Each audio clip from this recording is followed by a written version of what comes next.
12 ঘন্টা ডিউটি করার পরে ওভারটাইম সুখের আশায়, কিন্তু আজ পর্যন্ত কেউ বলতে পারবে না আই এম হ্যাপি, আমি সুখী। এটা কেউ বলতে পারবে না। সুখী শুধু আমাদের কেক সুখী, কেকের গায়ে লেখা থাকে হ্যাপি, কেক সুখী, আমরা সুখী না।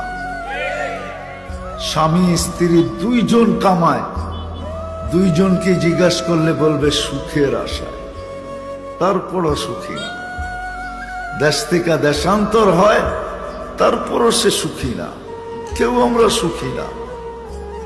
আজকে যা দেখতেছি চোখে, কসম খোদা।